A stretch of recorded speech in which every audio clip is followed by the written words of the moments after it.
गठबंधन का फॉर्मूला आज सामने आ सकता है। सूत्रों के मुताबिक दोनों ही पार्टियां यूपी की 80 सीटों में से 37 सीटों पर चुनाव लड़ेंगी। गठबंधन में कांग्रेस होगी या नहीं, इस पर अखिलेश और मायावती दोनों ने ही पत्ते नहीं खोले हैं। जिस राष्ट्रीय लोकदल को एसपी बीएसपी ने कैराना उपचुनाव में समर्थन दिया था, क्या वो भी गठबंधन का हिस्सा होगी, इस पर भी रुख साफ नहीं है। अजीत सिंह का दावा है कि सभी सीटों के बंटवारे पर बात नहीं हुई है। बीजेपी का कहना है कि समाजवादी पार्टी और बीएसपी वजूद बचाने की लड़ाई लड़ रही है और उनके लिए दोनों ही पार्टियां चुनौती नहीं है। लोकसभा चुनाव से करीब 3 महीने पहले आज पीएम मोदी बीजेपी के करीब 13,000 छोटे बड़े नेताओं से संवाद करने जा रहे हैं। पीएम मोदी दोपहर 12:30 बजे बीजेपी के राष्ट्रीय अधिवेशन को संबोधित करेंगे। पीएम मोदी अपने भाषण में सरकार की 5 साल की उपलब्धियां पार्टी कार्यकर्ताओं के साथ साझा कर सकते हैं। आर्थिक आरक्षण, ट्रिपल तलाक पर अध्यादेश, SC/ST एक्ट में संशोधन, GST में बदलाव, आयुष्मान भारत योजना जैसे कई बड़े फैसलों का जिक्र पीएम मोदी के भाषण में हो सकता है। पीएम मोदी रफाल डील पर कांग्रेस के फैलाए जा रहे झूठ पर भी पलटवार कर सकते हैं। साथ में लोकसभा चुनाव में बीजेपी सरकार को रोकने के लिए बनाए जा रहे महागठबंधन से मुकाबले का मंत्र भी दे सकते हैं। पीएम मोदी अयोध्या पर बीजेपी के रुख को भी एक बार फिर स्पष्ट कर सकते हैं। बीजेपी के राष्ट्रीय अधिवेशन के पहले दिन पार्टी अध्यक्ष अमित शाह ने 2019 में बड़ी जीत का दावा किया। कांग्रेस और महागठबंधन पर हमला करते हुए अमित शाह ने कहा कि विरोधियों के पास तो नेता भी नहीं है। अयोध्या विवाद पर भी अमित शाह ने खुलकर बात की और कहा कि बीजेपी चाहती है कि भव्य राम मंदिर जल्द बने, लेकिन कोर्ट में कांग्रेस रोड़े अटका रही है। मोदी सरकार के 5 साल में 50 ऐतिहासिक फैसले को गिनाते हुए अमित शाह ने भ्रष्टाचार के मुद्दे पर भी कांग्रेस पर हमला किया। लोकसभा चुनाव में मोदी सरकार को घेरने के लिए आजम खान ने एक बार फिर मुस्लिम कार्ड खेला है। आजम खान ने मुस्लिमों को सबसे बड़ा पीड़ित बताते हुए उनके लिए पिछले 5 साल के वक्त को 500 साल जैसा बताया। आजम खान ने बीजेपी आरएसएस पर सरकारी संस्थाओं को पूरी तरह से तबाह करने का इल्जाम भी लगाया। मध्य प्रदेश में विधायकों की खरीद फरोख्त के कांग्रेस के आरोपों पर बीजेपी नेता कैलाश विजयवर्गीय ने पलटवार किया।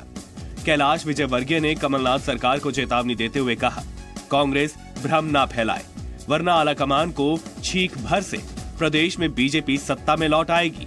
बीजेपी कार्यकर्ताओं में जोश भरते हुए विजयवर्गीय ने कहा कि लोकसभा चुनाव के लिए सभी को पूरा जोर लगाना होगा। जम्मू कश्मीर में नियंत्रण रेखा के पास आतंकियों ने सेना को फिर निशाना बनाया है। राजौरी जिले के नौशहरा सेक्टर में शुक्रवार को आतंकी की लगाई IED में विस्फोट की वजह से सेना के एक मेजर और एक सैनिक शहीद हो गया। राजौरी के सुंदरबनी में पाकिस्तानी सेना ने शुक्रवार को सीज फायर तोड़ा और भारतीय पोस्ट पर फायरिंग की, जिसमें सेना के पोर्टार हेमराज शहीद हो गए। श्रीनगर में कल लाल चौक के पास CRPF के एक बंकर पर आतंकियों ने ग्रेनेड से हमला किया। हालांकि इस हमले में किसी नुकसान की खबर नहीं है। जैश-ए-मोहम्मद ने इस हमले की जिम्मेदारी ली है। पंजाब का वाघा बॉर्डर जम्मू कश्मीर के आतंकियों के लिए पाकिस्तान जाकर ट्रेनिंग लेने का रास्ता बनता जा रहा है। 2016 के नगरोटा आर्मी कैंप आतंकी हमले में गिरफ्तार आतंकियों ने NIA को पूछताछ में बताया है कि आतंकियों को हुर्रियत नेताओं की सिफारिश पर पाकिस्तान से वीजा दिया जा रहा है। नगरोटा कैंप हमले में शामिल कई आतंकी वाघा बॉर्डर से पाकिस्तान गए थे। आतंकियों के लिए पाकिस्तान से वीजा की सिफारिश एक बड़े हुर्रियत नेता ने की थी। आतंकियों को पाक अधिकृत कश्मीर में हथियारों की ट्रेनिंग दी गई। कश्मीर लौटने के बाद उन्हें AK-47 और कतर से हवाला के जरिए पैसा पहुंचाया गया। नगरोटा आर्मी कैंप हमले में 4 आतंकियों को गिरफ्तार किया गया था, जो इस वक्त जेल में हैं। इन्हीं की निशानदेही पर 3 और आतंकी गिरफ्तार किए गए थे। केविन नाम के एक हवाला ऑपरेटर की गिरफ्तारी के बाद अंडरवर्ल्ड के हवाला रैकेट का चीन कनेक्शन सामने आया है। अब तक की जांच में पता चला है कि केविन गैंगस्टर गुरु साटम के लिए हांगकांग में बैठकर हवाला ऑपरेट करता था और उसने हांगकांग की नागरिकता भी हासिल कर ली थी। मुंबई पुलिस के मुताबिक फ्री पोर्ट सिटी होने की वजह से हांगकांग अंडरवर्ल्ड के लिए हॉट डेस्टिनेशन बन गया है और यहाँ पैसों की आवाजाही पर ज्यादा रोक टोक नहीं है। मुंबई पुलिस अब ये पता करने में जुटी है कि केविन ने हांगकांग से गुरु साटम के अलावा और किन किन गैंगस्टर के लिए हवाला ऑपरेट किया और उसके कितने साथी अंडरवर्ल्ड के लिए हवाला ऑपरेट कर रहे हैं। शारदा घोटाले में पी चिदम्बरम की पत्नी नलिनी की मुश्किलें बढ़नी तय है। नलिनी चिदम्बरम पर दायर चार्जशीट में शारदा ग्रुप की धनराशि के गबन, हेराफेरी, फर्जीवाड़े के इरादे से आपराधिक साजिश रचने के आरोप है। सीबीआई ने आरोप लगाया है कि शारदा ग्रुप के खिलाफ सेबी, रजिस्ट्रार ऑफ कंपनीज की जांच को मैनेज और प्रभावित करने के लिए शारदा ग्रुप ने नलिनी को 1,40,40,00,000 रुपए दिए थे। शारदा घोटाले में सीबीआई की छठी चार्जशीट है।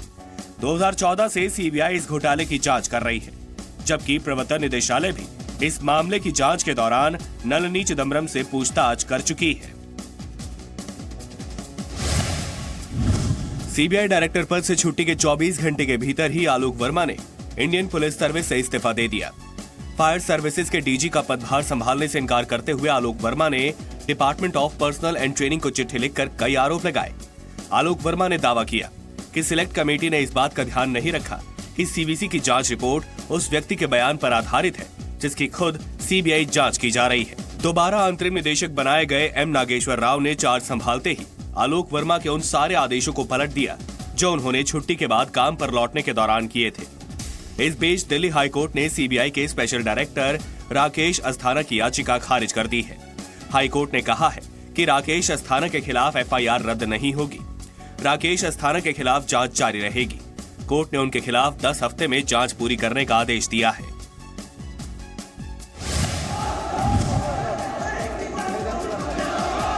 कोलकाता के क्वेस्ट मॉल में एक सिनेमा हॉल में शुक्रवार रात अचानक बड़ी संख्या में कांग्रेसी कार्यकर्ता घुस गए। सबसे पहले इन्होंने सिनेमा हॉल में चल रही film the accidental prime minister को रुकवाया। इसके बाद इन्होंने स्क्रीन को भी नुकसान पहुंचाया। यही नहीं, उन्होंने फिल्म देख रहे लोगों को सिनेमा हॉल से बाहर जाने को भी कह दिया। बताया ये जा रहा है कि इस भीड़ का नेतृत्व कांग्रेस के एक स्थानीय नेता कर रहे थे। भीड़ ने फिल्म के एक्टर अनुपम खेर के खिलाफ भी नारेबाजी की। ममता बनर्जी ने द एक्सीडेंटल प्राइम मिनिस्टर की रिलीज के वक्त को लेकर सवाल उठाया है। ममता बनर्जी ने किसी का नाम लिए बिना तंज कसते हुए कहा कि सभी प्रधानमंत्री संयोगवश ही बने हैं। ममता बनर्जी का दावा है कि इस तरह की फिल्में तथ्यों को तोड़ मरोड़ कर बनाई जाती हैं। बिहार में आरजेडी विधायक की दबंगई कैमरे में रिकॉर्ड हुई है। लखीसराय जिले के सूर्यगढ़ से विधायक प्रहलाद यादव ने जमीन विवाद में एक व्यक्ति को थप्पड़ मारा और धमकी दी। आरजेडी विधायक ने भद्दी गालियां भी दी, लेकिन इस दौरान वहां मौजूद एक पुलिस वाले ने बीच बचाव की कोशिश तक नहीं की। साथियों से रेप के इल्जाम में 20 साल जेल की सजा काट रहे गुरमीत राम रहीम को पत्रकार की हत्या केस में दोषी करार दिया गया है। 16 साल पुराने पत्रकार रामचंद्र छत्रपति मर्डर केस में शुक्रवार को सीबीआई कोर्ट ने गुरमीत राम रहीम सहित 4 लोगों को दोषी पाया। पत्रकार रामचंद्र छत्रपति ने अपने अखबार पूरा सच में एक गुमनाम पीड़ित की उस चिट्ठी को छापा था, जिसमें उसने गुरमीत राम रहीम के आश्रम में महिलाओं के यौन शोषण की पूरी कहानी बताई थी। राम रहीम इस वक्त रोहतक की सुनारिया जेल में बंद है। पाकिस्तानी खुफिया एजेंसी की महिला जासूस के हनी ट्रैप का शिकार बने सेना के एक जवान को जयपुर में गिरफ्तार किया गया। अब तक की पूछताछ में इस जवान ने बताया कि ट्रेनिंग के दौरान ही एक महिला फेसबुक, व्हाट्सएप के जरिए उसके संपर्क में आई थी। फिर धीरे धीरे इस महिला ने हनी ट्रैप में फंसाकर सेना से जुड़ी जानकारी इस जवान से हासिल की। बताया जा रहा है कि गिरफ्तार जवान पाकिस्तान की खुफिया एजेंसियों के सीधा संपर्क में था और वो इसके लिए पैसे भी लेता था। इस जवान पर लंबे वक्त से राजस्थान इंटेलिजेंस और आर्मी इंटेलिजेंस की नजर थी।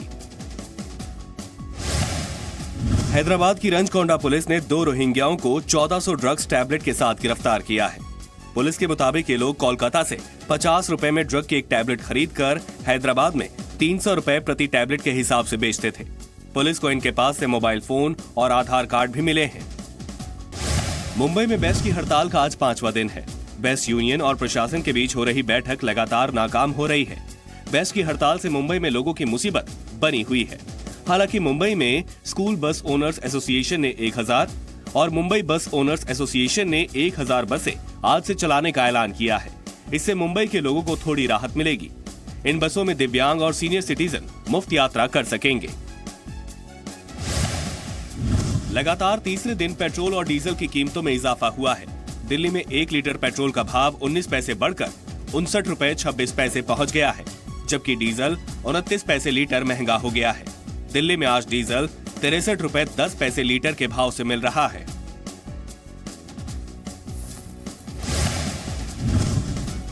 दिल्ली की एयर क्वालिटी में लगातार गिरावट आ रही है। आज सुबह दिल्ली के लोधी रोड पर हवा में PM10 की मात्रा 291 और PM2.5 की मात्रा 364 मापी गई, जो कि बेहद खराब है। आज दिल्ली में साल का पहला घना कोहरा है और विजिबिलिटी बेहद कम है।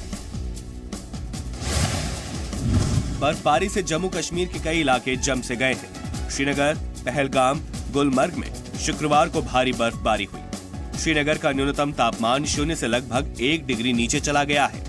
कांजीगुड़ में न्यूनतम तापमान -1.2 डिग्री, जबकि कोकरनाग में तापमान -3 डिग्री तक गिर गया है। बर्फबारी की वजह से श्रीनगर जम्मू हाईवे बंद हो गया है, जिसकी वजह से कई गाड़ियां फंस गई हैं। हालांकि कोशिश ये है कि जल्द से जल्द बर्फ हटाकर रास्ता खोल दिया जाए। जम्मू कश्मीर में भारी बर्फबारी के बीच लेह में 12 दिन का आइस स्केटिंग ट्रेनिंग कैंप आयोजित किया गया। लेह पुलिस ने इस कैंप में 60 से ज्यादा बच्चों को आइस स्केटिंग सिखाई। 6 साल से ज्यादा उम्र के बच्चों को 300 और 500 मीटर की स्केटिंग रेस के लिए तैयार किया गया।